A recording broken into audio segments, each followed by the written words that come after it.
Hi everybody, in today's video of story time, I'll try a new and different type of format that requires more work on my part, but that should allow for a better experience.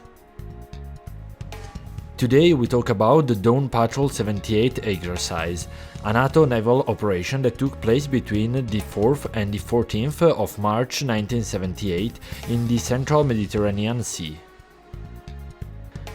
To the exercise took part more than 90 ships between frigates, destroyers, cruisers, LHA, LHD and aircraft carriers, some of which were the French Clemenceau carrier, the US carrier Forrestal, and most importantly to our story, the aircraft carrier Nimitz with the nuclear cruisers California and South Carolina as escort. These last units entered service between 1974 and 1975.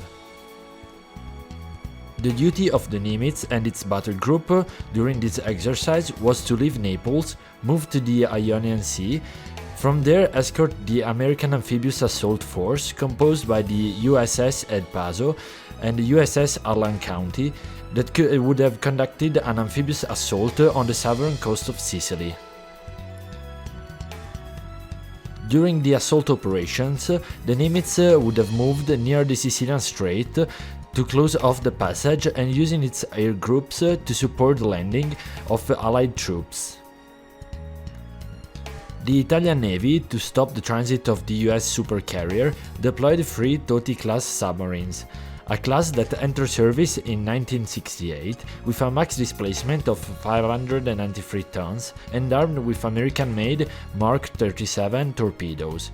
The S-506 Totti was commanded at the time by Gianni Vignati.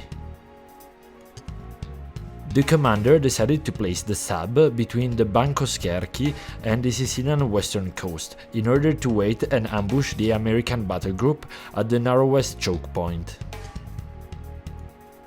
The first 3 days of the operation was passed surfacing to snorkel depth to replenish the batteries, just to immediately dive again to avoid being detected by numerous American and French ASW aircrafts. During the night between the 3rd and 4th day, the acoustic signature of the supercarrier and its nuclear escort ships became always more present and stronger, till, at less than 10 nautical miles, the commander of the Totti decided to rise to periscope depth and visually identify the ship. To his surprise, the Nimitz was on a direct impact course toward him, completely oblivious to the submarine presence. At that point, he decided to move to the optimal firing position and, at less than 1000 meters from the carrier, the sub launched the green flares, signaling simulated hits on the opposing ship. With the Nimitz now virtually sunk and moving back to port, the amphibious assault operation was put into danger, with the El Paso assault ship deciding to re-enter back to Naples a day earlier. This achievement gave a great show of the potency of the Italian submarines and the strategical capabilities of Italian commanders.